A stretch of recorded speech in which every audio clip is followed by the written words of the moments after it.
Hello students, good morning. Okay, welcome to this video and today we are talking about the chapter number 4 of class 10th mathematics quadratic equations. Okay, तो quadratic equations से पहले मैंने linear equations chapter जो है वो ख़त्म किया है, फिनिश किया है ना। लीनियर इक्वेशंस में आपने क्या क्या पढ़ा है, जैसे क्यों लीनियर इक्वेशंस में तो क्या होता था कि डिग्री जो होती है जैसे 2x + 1 = 3, ठीक है, इसमें डिग्री जो होती है वो क्या होती है, 1 होती है, ठीक है। या हम दो वेरिएबल्स में भी पढ़ा है 2x + 3y = 7, इस टाइप की इक्वेशन आपने चैप्टर नंबर 3 में पढ़ी है। तो इसमें आपके पास क्या डिग्री हमेशा क्या रहती थी, 1 रहती थी, मतलब आपको पास वेरिएबल्स की पावर में दिखाई नहीं देता था कुछ भी, ठीक है। तो क्योंकि ये इसकी डिग्री 1 थी इसीलिए इस इक्वेशंस को हम क्या बोलते थे, लीनियर इक्वेशंस, ठीक है। बट यहाँ पे हम बात कर रहे हैं क्वाड्रेटिक इक्वेशंस की। तो क्वाड्रेटिक का मतलब होता है जिस इक्वेशंस की डिग्री जो है वो क्या हो, 2 हो जाए, ठीक है। That is degree if equations की जो डिग्री है वो अगर 2 हो जाए तो इसका मतलब उसका जो फॉर्मेट होता है वो क्वाड्रेटिक इक्वेशन हो जाएगा, ठीक है। तो इसका मतलब equations equations having having degree is equal to 2 is called quadratic equation, ठीक है, क्वाड्रेटिक इक्वेशंस। ये आपको समझ में आना चाहिए कि भाई ऐसी इक्वेशन जिसकी डिग्री क्या हो, 2 हो, उनको हम क्या बोलते हैं, quadratic equation. For example degree 2, क्योंकि हमने क्वाड्रेटिक पॉलिनोमियल को तो पढ़ा था सेकंड चैप्टर में, क्वाड्रेटिक पॉलिनोमियल 2x² + 3x + 7, ठीक है, ये क्या था, ये क्वाड्रेटिक पॉलिनोमियल था बेटा, ठीक है। क्योंकि इसमें डिग्री कितनी है, 2 है। और ये पॉलिनोमियल क्यों था, क्योंकि इसमें आपके पास जो इक्वेशन तो है नहीं है, ठीक है, यानी आपके पास क्या है, सिर्फ एक्सप्रेशन ही है, ठीक है। और सारी पावर जो है एक्सपोनेंट जो है वो होल नंबर है, इधर 2 है इधर 1 है। तो जब भी किसी एक्सप्रेशन का, एल्जेब्रिक एक्सप्रेशन का जो पावर होता है एक्सपोनेंट का, सॉरी वेरिएबल्स का जो एक्सपोनेंट होगा अगर वो होल नंबर होता है, ठीक है, तो उसको हम बोलते हैं पॉलिनोमियल। तो ये पॉलिनोमियल भी था और उसके साथ ये डिग्री जो है वो 2 है, इसलिए ये क्वाड्रेटिक पॉलिनोमियल था। लेकिन जैसे इक्वल टू अगर मैं इसको 0 लिख दूं तो ये क्या बन गई, एक इक्वेशन बन जाएगी, क्योंकि इक्वेशन होने के लिए इक्वल टू का साइन जरूरी होता है, जैसे कि आपने लीनियर इक्वेशन में पढ़ा था इस बात को, ठीक है। तो अगर इक्वल टू का साइन आ जाता है तो इसका मतलब LHS, ये अपनी क्या बन जाएगी, LHS, और ये बन जाएगी RHS, ठीक है। तो जिसमें LHS और RHS हो, ठीक है, उसको हम बोलते हैं इक्वेशन, ठीक है, मतलब बीच में इक्वल टू का साइन होता है, ठीक है। Equation stand for equal to, ठीक है, इक्वल टू से ही इक्वेशन बना है, ठीक है। तो यानी ऐसा क्वाड्रेटिक पॉलिनोमियल को इक्वल टू 0 कर दे, ठीक है, तो वो क्या बन जाएगा, क्वाड्रेटिक इक्वेशन बन जाएगा। और इसके आपको आपने मिडिल टर्म स्प्लिटिंग से फैक्टराइजेशन जो है आपने करी हुई है, क्योंकि जब जीरोस हम फाइंड करते थे क्वाड्रेटिक पॉलिनोमियल के, याद है आपको, क्वाड्रेटिक पॉलिनोमियल के जीरोस कैसे फाइंड करते थे हम, ठीक है, उसके फैक्टर करते थे पहले हम, ठीक है, 2 फैक्टर बने करते थे, मिडिल टर्म स्प्लिटिंग से कर देते थे या किसी और तरीके से करते थे, तो उसके 2 जीरोस आते थे।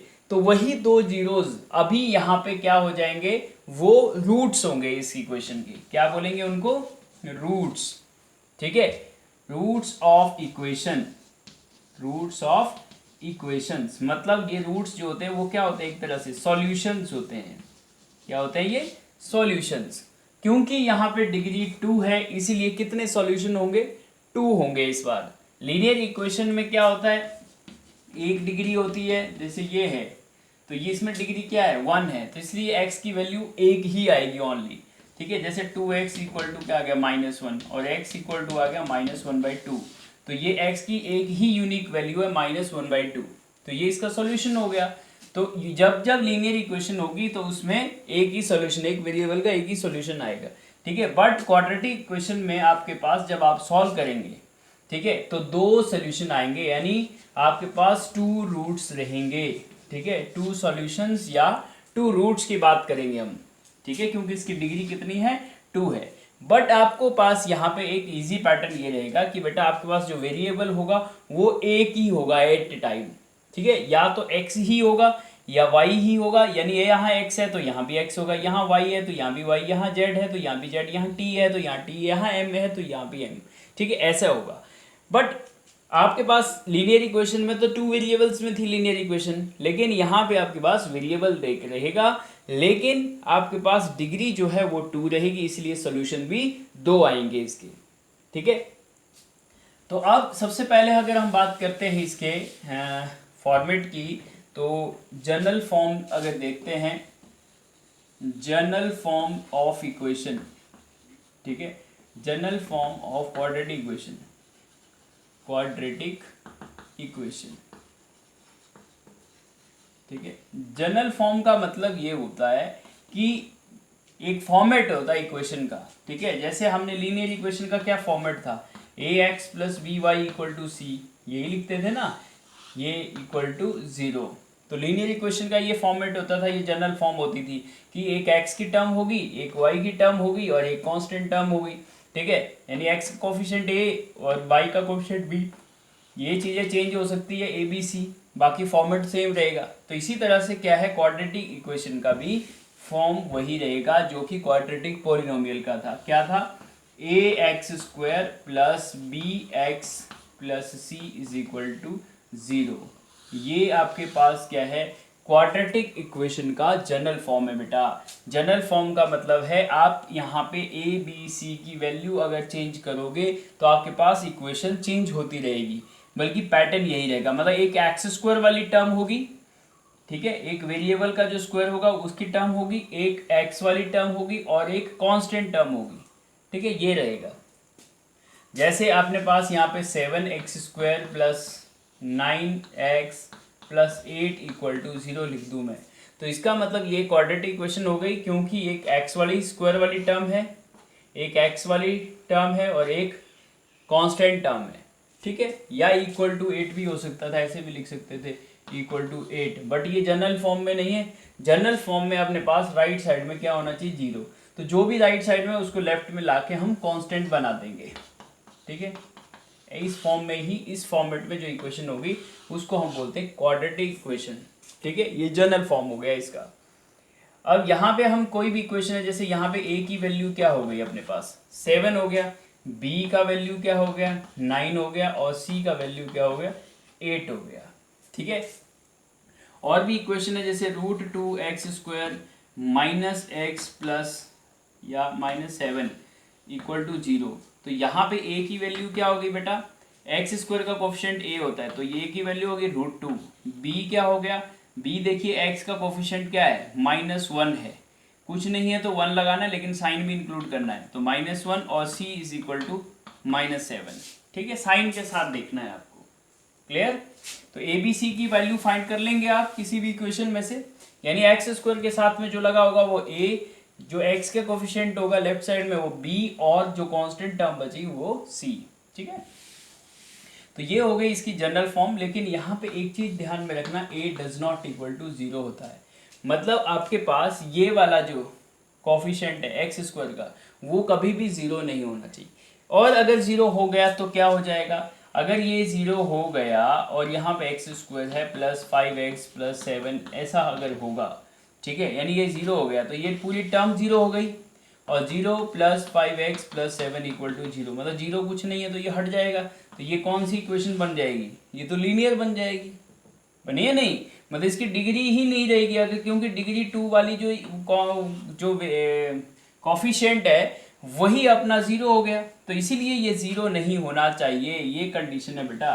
ए क्यों 0 नहीं होना चाहिए, क्योंकि अगर ये 0 हो गया तो ये क्वाड्रेटिक इक्वेशन ही नहीं रहेगी, मतलब इसका वजूद ही मिट जाएगा, क्लियर। तो ये कंडीशन है, ध्यान रखना इस चीज को।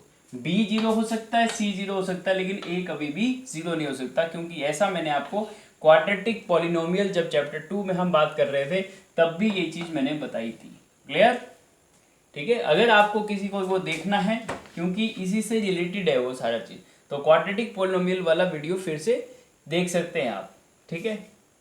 यस, अब हम बात करते हैं कि क्वाड्रेटिक इक्वेशन में आपको क्या क्या पढ़ना है, ठीक है। देखिए क्वाड्रेटिक इक्वेशन में सबसे पहले बात है कि आपको चेक करना है, आपको पास ऐसी कुछ फॉर्मेट दिया होगा, चेक द इक्वेशंस, ठीक है। आपके पास कुछ इक्वेशंस दे रखी होंगी, वो क्वाड्रेटिक है या नहीं है, ठीक है। तो how to identify the quadratic equation, सबसे पहले तो ये फॉर्मेट है। फिर उसके बाद आपको क्या करना है, उसके सॉल्यूशंस निकालना है, सॉल्यूशंस, ठीक है। और सॉल्यूशंस में आपके पास जो है मेथड्स क्या क्या हैं, ठीक है। आपके पास है फैक्टराइजेशन मेथड, ठीक है। यहाँ पे जैसे आपने लीनियर इक्वेशन को सॉल्व किया था 4 मेथड से, वैसे ही फैक्टराइजेशन मेथड है, ठीक है। फिर कंप्लीटिंग स्क्वायर मेथड है, कंप्लीटिंग स्क्वायर मेथड है, ठीक है। हालांकि ये वाला जो पिछले बार सिलेबस से हट चुका है, कंप्लीटिंग स्क्वायर मेथड। और लास्ट में है क्वाड्रेटिक फॉर्मूला, क्वाड्रेटिक फॉर्मूला, ठीक है। एक फॉर्मूला जनरेट करेंगे जिससे हम किसी भी लीनियर जो क्वाड्रेटिक इक्वेशन है उसको सॉल्व कर पाएंगे। और लास्ट में हम करेंगे nature of roots, nature of roots, ठीक है। उसके लिए हमें पढ़ना है डिस्क्रिमिनेंट, डिस्क्रिमिनेंट, ठीक है। ये हम बात करेंगे जब जब इनके हम बारे में बात करेंगे, उसी टाइम आपको एक्सप्लेन कर देंगे। लेकिन आपको क्या क्या कंटेंट है उसमें बता देता हूँ, किस किस टाइप के क्वेश्चंस आ सकते हैं, ठीक है भाई। चेक द इक्वेशन आपके पास ऐसी है कि आइडेंटिफाई कैसे करना है आपको इक्वेशन है क्वाड्रेटिक है या नहीं। फिर आपको सॉल्यूशंस, कोई भी क्वाड्रेटिक इक्वेशन पकड़ा देगा और उसको पूछेगा कि सॉल्यूशन निकालो, तो उसके 3 मेथड है आपके पास, तीनों हम बारी बारी से करेंगे एक एक दिन। नेचर ऑफ रूट्स करेंगे, डिस्क्रिमिनेंट, वही उसके जो नेचर है, रूट्स है, वो इक्वल आएंगे या कैसे होंगे, अनइक्वल होंगे या फिर रियल नहीं होंगे, तो उसका चेक कैसे करता है वो नेचर ऑफ रूट्स में बात करेंगे। फिर लास्ट आती है वर्ड प्रॉब्लम्स, ठीक है।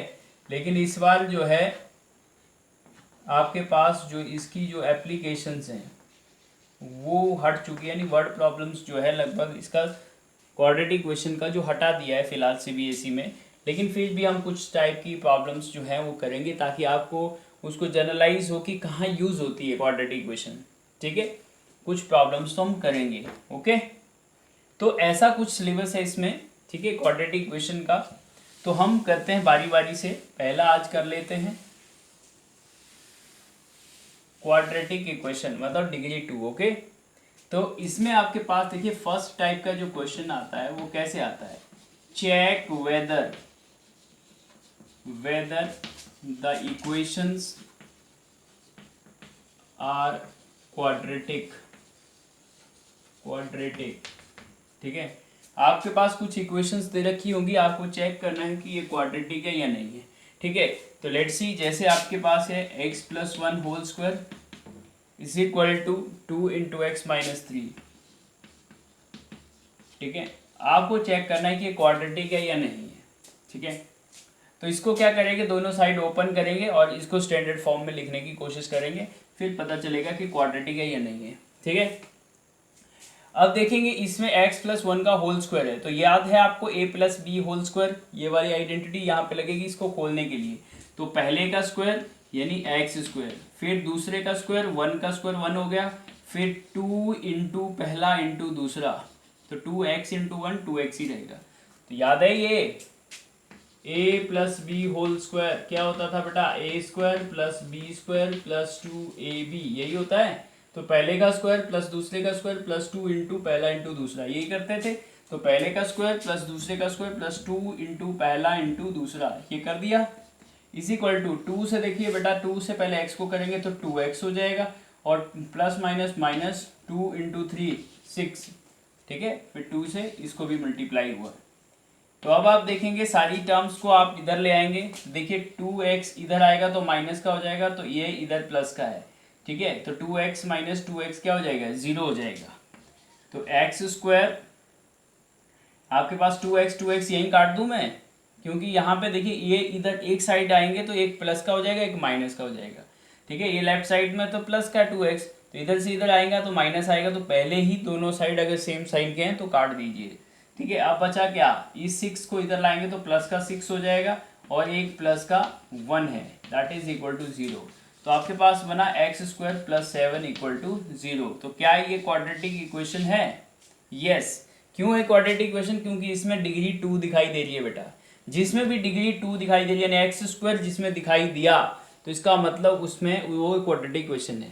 ठीक है, highest power of the variable 2, यानी 2 के ज़्यादा नहीं होनी चाहिए। 2 मैक्सिमम अगर पावर है तो इसका मतलब वो डिग्री 2 है उसकी। ठीक है, तो इधर लिख देंगे बिकॉज या since given equation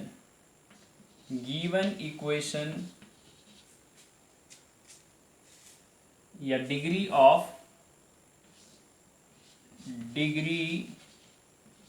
of given equation is 2, since degree of given equation is 2, therefore it is quadratic equation।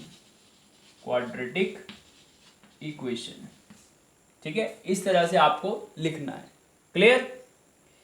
अब आपको इसी तरह से मैं और पैटर्न देखता हूँ। ठीक है, हालांकि ये आपके पास एक्सरसाइज जो आपके पास 4.1 है, आपके पास यही मिल जाएगा फर्स्ट क्वेश्चन। 4.1 एनसीईआरटी में जो मिलेगा उसमें आपको ऐसा मिलेगा और कुछ एग्जाम्पल भी मिल जाएंगे। तो उसमें आपको यही चेक करना है कि भाई ये क्वाड्रेटिक इक्वेशन है या नहीं है। तो मैंने क्या कहा, दोनों साइड आप सॉल्व कर लो, स्टैंडर्ड फॉर्म में ले आओ, लेफ्ट साइड में ले आओ सारी चीज़ को। ठीक है, और चेक करो कि उसमें एक्स स्क्वायर जो है मैक्सिमम पावर जो है वो 2 रहती है या नहीं रहती है, यानी डिग्री 2 है इक्वेशन की, तब तो क्वाड्रेटिक रहेगा, और नहीं है तो नहीं रहेंगे। ठीक है, और देखते हैं इसमें से आपके पास फर्स्ट क्वेश्चन के अंदर 8 पार्ट्स थे। तो 8 पार्ट्स में से मैं आपको 3 पार्ट बता दूंगा, एक मैंने बता दिया, 2 और बता देता हूँ, फिर लगभग सेम पैटर्न के हैं। तो एक मैं कोई चीज़ बता देता हूँ आपको, दो जिसमें दोनों मल्टीप्लिकेशन हो। जैसे एक 2x - 1 x - 3 is equal to x + 5 into x - 1 है। ठीक है, ये आपके पास कौन सा पार्ट है? 5th पार्ट है ये। ठीक है, चेक कर लेना। अब देखिए 2 फैक्टर इधर है, 2 फैक्टर इधर है, पहले मल्टीप्लाई करेंगे जब ही पता चलेगा, है ना। पहले इसको इससे मल्टीप्लाई करेंगे, फिर इसको इससे मल्टीप्लाई करेंगे, तो 2x into x 2x square, x into x करेंगे तो 2x स्क्वायर, फिर 2x इंटू 3, तो 3 2 जा 6 x हो जाएगा, लेकिन साइन किसका आएगा? माइनस का, यहाँ प्लस माइनस माइनस, तो 2 3 जा 6 into x, 2x into 3 6x हो गया। फिर -1 से इसको x को करेंगे तो -1 इंटू एक्स माइनस एक्स हो गया। फिर minus minus plus 1 into 3 equal to, अब इसी तरह से इधर भी करेंगे, पहले x से इन दोनों को करेंगे तो x into x x square हो गया। ठीक है, फिर x इंटू -1 माइनस एक्स हो गया, फिर 5 इंटू एक्स प्लस का 5x और -5 इंटू 1 5। ठीक है, एक प्लस का एक माइनस का, तो माइनस रहेगा। ठीक है, अब आप देखिए, अब आपको क्या करना है, x, ये देखिए -x कट गया, जब इसको इधर लाएंगे तो प्लस का हो जाएगा। दोनों साइड इक्वल टू के आर पार अगर सेम साइन है, मतलब यहाँ भी माइनस है यहाँ माइनस, तो वो चीज़ें जो है वो कट जाएगी। क्यों? क्योंकि ये इक्वल टू के इधर आएगा तो ये साइन चेंज करेगा, तो एक प्लस का होगा एक माइनस का होगा, पहले ही कट जाएगा। ठीक है, और देखिए अब 2x स्क्वायर की टर्म एक ये है और एक x स्क्वायर की टर्म ये है, तो इसको अगर लेफ्ट साइड लाएंगे तो माइनस का x स्क्वायर हो जाएगा। भाई सबको इधर लाना है लेफ्ट साइड में, तो पहले x स्क्वायर की टर्म्स अरेंज कर ली, फिर उसके बाद देखिए इधर बचा माइनस का 6x और यहाँ से बचा प्लस का 5x, तो 5x को लेफ्ट साइड लाएंगे तो माइनस का 5x हो जाएगा। फिर यहाँ पे कांस्टेंट टर्म बची 3 प्लस का, और उधर से -5, तो -5 इधर आएगा तो प्लस का 5 हो जाएगा। और राइट साइड में क्या बचा? अंडा, मतलब 0, कुछ नहीं है। सारी तीनों टर्म को हम इधर शिफ्ट कर दिए। ठीक है, अब देखिए लाइक टर्म्स, ये एक्स स्क्वायर की टर्म्स एक्स स्क्वायर से माइनस, ये देखिए ये चीज़ें जो है वो एड ऑन हो जाएगी। तो देखिए 2x स्क्वायर से एक एक्स स्क्वायर गया तो एक ही एक्स स्क्वायर बचा, फिर माइनस माइनस प्लस, तो 6 और 5 हो गए 11, 11x हो गया। ठीक है, और 5 और 3 होते हैं बेटा 8 हो गए। ठीक है, तो क्या ये क्वाड्रेटिक इक्वेशन है? बिल्कुल है, इसमें एक्स स्क्वायर है देखिए। ठीक है, तो इसका मतलब इसकी डिग्री 2 है, तो फिर से वही लिख देंगे, since degree of given equation is 2, therefore it is a quadratic equation। ठीक है। और अगर डिग्री 2 नहीं रहेगी तो इधर उल्टा लिख देंगे, since the degree of given equation is not 2 therefore it is not a quadratic equation. ठीक है, ये लिखेंगे। एक और कर लेता हूँ, ठीक है, कौन सा करूँ बताओ, आपकी मन की करता हूँ। 8th कर लूँ, चलिए 8th कर लेते हैं, लास्ट वाला। ठीक है, बोलिए X cube minus 4x² minus X plus 1 is equal to x minus 2 का होल क्यूब। यही है, यस। ये इसलिए मैंने उठाया क्योंकि क्या पता आपको a माइनस बी का क्यूब याद है या नहीं है, इसीलिए। ठीक है, वैसे क्या होता है a माइनस बी का होल क्यूब क्या होता है, पहले का क्यूब माइनस दूसरे का cube minus 3 into a² b, ठीक है, प्लस 3 इंटू ab²। ठीक है, ऐसे ही होता है, पहले a का स्क्वायर फिर b का स्क्वायर, तो 3a² b प्लस 3ab², बस यहाँ पे प्लस होता है। ठीक है ना, ये आइडेंटिटी है। ठीक है, आपने पहले पढ़ रखी है 9th क्लास में भी, तो यहाँ पे यूज़ करेंगे। देखिए यहाँ पे टर्म्स अपने पास तो अलग अलग थी, x³ minus 4x² minus X plus 1 is equal to, ये तो अलग अलग टर्म्स है, कोई ऐड नहीं हो रही है, बस इसको खोलना है पहले। तो देखिए पहले का क्यूब यानी x³ माइनस 2 का क्यूब, ठीक है, फिर माइनस 3 इंटू a² मतलब x² इंटू b मतलब 2, और लास्ट में 3 इंटू एक्स इंटू 2², फिर x एज इट इज रहेगा, इसका दूसरे का स्क्वायर हो जाएगा। तो इसको करते हैं, देखिए x³ से x³ यहीं कट गया, दिख रहा है आपको, x³ यहाँ पे भी आया यहाँ पे भी आया, दोनों कैंसिल हो गए। ठीक है, तो मैंने कहा था जो जो आपको सेम दिखाई दे उसको काट देगा करो।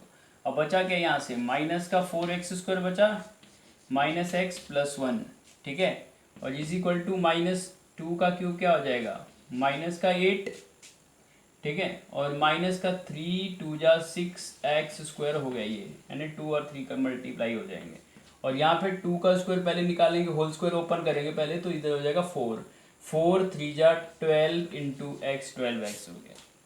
ठीक है, अब देखिए मल्टीप्लाई तो सारा हो गया, बस इसको अरेंज करना, समेटना है इधर। ठीक है, तो देखिए 6x² इधर 4x² इधर, तो माइनस का 4x² और प्लस का 6x², ये इधर आएंगे तो प्लस के हो जाएंगे 6x², फिर उसके बाद यहाँ पे था minus x as it is, और ये 12x इधर से इधर आएगा तो माइनस का 12x, x वाले एक तरफ कर दिए, x² वाले फिर x वाले, अब बची कांस्टेंट टर्म, तो प्लस 1 तो एज इट इज था, और ये 8 इधर आएगा तो प्लस का 8 और हो जाएगा इज इक्वल टू अंडा, उस साइड कुछ नहीं बचा। ठीक है ना, अब देखिए 6x² से 4x² गए तो 2x², प्लस माइनस माइनस ही होगा लेकिन साइन बढ़ेगा रहेगा। यहाँ पे देखिए -1 माइनस 12 तो माइनस का 13, माइनस माइनस प्लस, और प्लस का 8 और 1 कितना हो गया, 9 हो गया। ठीक है, और इज इक्वल टू 0। तो क्या क्वाड्रेटिक इक्वेशन है, बिल्कुल है। फिर से आप लिख दीजिएगा जैसे मैंने आपको अभी कहा, क्या, since the given degree of given equation is 2, अभी भी आपको देखिए x² दिखाई दे रहा है, तो ये भी क्वाड्रेटिक इक्वेशन है। ठीक है, एक और कर लें, कौन सा नहीं है वो कर लेते हैं, है ना। अब यहाँ से पता नहीं चल रहा है ना कौन सा है कौन सा नहीं है, बुक में देख के चेक तो करना पड़ता है। ठीक है, let me check x² x² ठीक है, हाँ एक और कर लेते हैं, तीसरा वाला, थर्ड वाला देखते हैं, एक और बता देता हूँ, क्योंकि ऐसा नहीं किया ना हमने, ये अभी कोई भी रैंडमली हम कर रहे हैं तो सारे ही निकल रहे हैं। ठीक है, सारी इक्वेशंस क्वाड्रेटिक मिल रही है। थर्ड वाला करते हैं जो नहीं है, x minus 2 x plus 1 is equal to x minus 1 x plus 3। ठीक है, अब देखिए इन दोनों को मल्टीप्लाई करेंगे, तो मैंने आपको बताई थी x इंटू एक्स क्या करेगा, x², फिर x इंटू 1 प्लस का x, फिर माइनस का 2x हो जाएगा, और प्लस माइनस माइनस का 2 is equal two similarly x into x x square, फिर x इंटू ये 3x और माइनस का 1 इंटू एक्स एक्स और माइनस का 3 1 जा 3। ठीक है, देखिए एक्स स्क्वायर से एक्स स्क्वायर कैंसिल हो गया। ठीक है, बचा क्या, x माइनस 2x कितने होते हैं 1 माइनस 2, 1 माइनस 2 क्या होगा -1। ठीक है, तो माइनस का x रह गया, प्लस माइनस माइनस माइनस ही होगा। ठीक है, और -2 रह गया इधर, और यहाँ पे क्या 3x से एक x गया 2x और -3। ठीक है, अब इसको इधर अरेंज करो तो देखिए -x -2x -2 + 3 = 0, राइट साइड में 0 और बाकी सब इधर ले आए। तो देखिए बेटा -2x -x माइनस का 3x माइनस माइनस प्लस हो जाता है, और यहाँ पे +1 आ गया 3 - 2 1 = 0। तो अब देखिए क्या ये क्वाड्रेटिक है भैया, बिल्कुल नहीं है।